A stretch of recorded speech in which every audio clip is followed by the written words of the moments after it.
In the early 1800s, the Czech lands were just a small part of the vast Austrian Empire, ruled from the grand city of Vienna. Life in these lands was shaped by decisions made far away, and the local people had little say in their own affairs. The official language everywhere was German. Czech was dismissed as a language only spoken by peasants and villagers.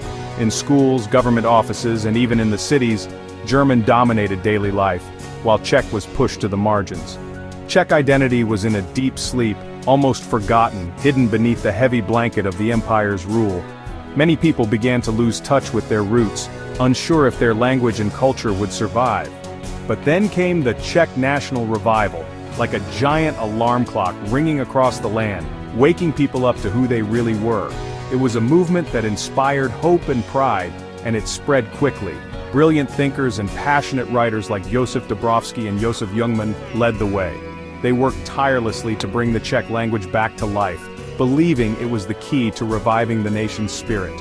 They wrote dictionaries, plays, and newspapers in Czech, proving that their language could be used for art, science, and politics. Their work inspired others to take pride in their heritage. Historians like František Palacký reminded people of their proud past, telling stories of Czech kings and heroes. These stories made people feel good about being Czech and gave them a sense of belonging. Suddenly being Czech meant more than just where you were born. It was about being part of a group with a rich history, unique traditions, and a language worth saving. People began to celebrate their culture openly. As pride in being Czech grew, so did the desire for change. People started to demand more rights, and this new confidence made the authorities in Vienna nervous. The empire saw the growing Czech movement as a threat. The Austrians tried to stop this movement by censoring newspapers, arresting activists, and tightening control. But the idea of Czechs ruling themselves was already out in the open, and it was impossible to put back to sleep. By the late 1800s, Czech political groups were organizing rallies and demanding real power. They wanted a voice in their own future, and they were no longer willing to be ignored. The dream of being independent was no longer just a wish whispered in secret. It had become a clear goal, shared by thousands, waiting for the right moment to finally come true. World War I shattered the old order in Central Europe, breaking apart the Austro-Hungarian Empire after centuries of rule. The collapse of this vast, multi-ethnic empire left a power vacuum and a sense of uncertainty, but also a rare opportunity for the peoples who had long lived under its control. In the chaos, Czechs and Slovaks seized their moment, coming together with hope and determination to shape their own destiny for the first time in generations. Led by Tomáš Garrigue Masaryk and his close allies including Edvard Beneš, they worked tirelessly on the world stage. Through diplomacy and persistence, they convinced the victorious Allied powers to back the creation of a brand new country, Czechoslovakia. In 1918, the first Czechoslovak Republic was born. It stood out as a rare democracy in the heart of a continent still reeling from war and dominated by monarchies and dictatorships. The new country quickly found its footing. Its economy flourished, with innovative companies like Škoda leading the way in engineering and manufacturing. Bata, the legendary shoe company, became a global brand, symbolizing Czechoslovak creativity and ambition. Their products reached markets all over the world, putting the young nation on the map. Prague blossomed into a vibrant center for art, music, and nightlife. The city's jazz clubs, theaters, and cafes buzzed with new ideas and energy, attracting artists and thinkers from across Europe. For the first time in hundreds of years, Czechs and Slovaks could vote, raise their own flag, and truly feel in charge of their own future. There was a sense of pride and optimism in the air. But this new country was a patchwork of different peoples: Czechs, Slovaks, Germans, Hungarians, Jews, Poles, and more, each with their own languages, traditions, and hopes. This diversity brought richness and vibrancy to Czechoslovak life, but it also created challenges in building a unified nation. Political debates and tensions simmered beneath the surface as different groups sometimes struggled to find common ground. The most difficult issue was the Sudetenland, a border region home to millions of ethnic Germans who often felt disconnected from the new state. As Adolf Hitler rose to power in neighboring Germany, he began to demand the Sudetenland, claiming to protect the rights of Germans living there. In 1938, Western leaders met with Hitler in Munich. Hoping to avoid another war, they agreed to his demands and handed over the Sudetenland without consulting Czechoslovakia. Czechoslovakia was forced to give up the region without a fight. Families fled their homes, and the country's defenses were left in ruins. The Munich Agreement felt like a deep betrayal by the West. Hopes for democracy and independence were shattered almost overnight. The good times of the First Republic ended abruptly. Economic hardship and political instability quickly followed. With dark clouds gathering over Prague, the stage was set for an even more difficult and tragic chapter in Czechoslovakia's history. After Munich, things fell apart fast. In March 1939, Hitler invaded, making Czechoslovakia disappear from the map. The Czech lands became the protectorate of Bohemia and Moravia, controlled by the Nazis.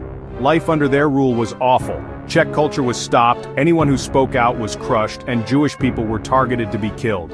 Even with all the fear, people kept fighting back, both at home and from a government that was outside the country. The most famous act Operation Anthropoid, when they killed the Nazi leader Reinhard Heydrich. The Nazis' revenge was terrible, but the world noticed. Freedom finally came in 1945, but the country was broken and hurt. As things settled down, a new power was ready to step in. Freedom in 1945 brought hope, excitement, and a sense of possibility to Czechoslovakia. But that hope was quickly shadowed by the arrival of Soviet influence, which crept in almost as soon as the war ended. The joy of liberation was mixed with uncertainty about what the future would hold. President Edvard Benz tried to walk a tightrope, balancing the interests of the East and the West. He hoped to keep Czechoslovakia independent, but the communists, with strong backing from Moscow, slowly tightened their grip on power, using both political maneuvering and intimidation. By February 1948, the communists staged a coup, seizing control in a bloodless takeover.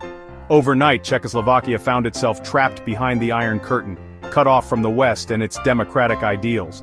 The new government quickly nationalized industries, took over farms and businesses, and imposed Soviet-style economic plans. Private ownership was crushed, and the dreams of entrepreneurs faded away. Shortages became a part of daily life. People waited in long lines for basic goods, and everyone was expected to conform, to be just like everyone else. Individuality was discouraged, and sameness became the new normal. The 1950s were marked by fear and suspicion. Show trials, purges, and executions sent a chilling message. Anyone could be accused, and no one was truly safe. Families whispered in their own homes, afraid of being overheard. The vibrant democracy of the First Republic was swept away, replaced by a rigid authoritarian regime. Propaganda replaced open debate, and the government controlled every aspect of public life. The secret police, known as the STB, watched everyone. Neighbors spied on neighbors, and even a careless word could lead to arrest. Speaking out was dangerous, and trust was hard to find. The dream of independence had turned into a nightmare of surveillance and control. Barbed wire and propaganda reminded people daily of their new reality. For most, daily life became a struggle to get by. People focused on survival, not on freedom or self-expression. The spirit of the nation seemed dimmed. The hope for change felt distant, almost impossible. Yet, in the eyes of the young, a quiet longing for something better remained. Beneath the surface, discontent simmered. Dissidents met in secret, sharing forbidden books and ideas, keeping the hope for freedom alive in whispers and hidden gatherings. The story wasn't over yet. Even in the darkest times, the desire for freedom and change endured, waiting for its moment to return. By the 1960s, the communist system was getting stuck. In 1968, Alexander Dubček started the Prague Spring, an attempt to make socialism with a human face. Censorship disappeared, people talked openly, and hope came back. For a few months, Czechoslovakia got a taste of real freedom. But Moscow saw danger and in August 1968 sent in tanks to stop the changes. The invasion ended the Prague Spring right away. Czechs fought back without violence, but it didn't work. Dubček was removed, and strict leaders took over. The short dream of freedom was put out. A new time of control, called normalization, began. The country went back to being gray and the same. But the memory of 1968 would not be forgotten. The 20 years after 1968 were called normalization, a time of things not changing and quiet sadness. People who disagreed went underground, led by brave people like Václav Havel and the Charter 77 group. They kept the hope of freedom alive even with arrests and being bothered. In the late 1980s, Soviet changes made the government's control weaker. In November 1989, a student protest was stopped with violence, which made people angry. Huge, peaceful protests started. The Velvet Revolution had begun. Crowds jingled keys in Prague squares, asking for change. The communist government, with no help from Moscow, fell apart in days. By December, Havel, who used to be a rebel, was president. Czechoslovakia had gotten rid of its controlling government without fighting.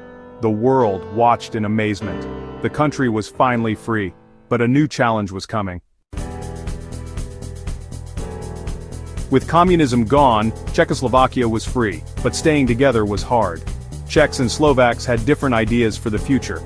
The Czechs, led by Václav Klaus, wanted fast changes to the economy. The Slovaks, led by Vladimir Mečiar, wanted to go slower and have more say. People felt more and more proud of their own groups, and political leaders couldn't agree. Instead of risking a fight, they agreed to split peacefully. On January 1, 1993, Czechoslovakia became two countries, the Czech Republic and Slovakia. The Velvet Divorce was calm and polite, a rare example in Europe after communism. The two countries stayed close friends and allies. Their shared history ended quietly but on good terms. Sometimes even countries can break up and stay friends.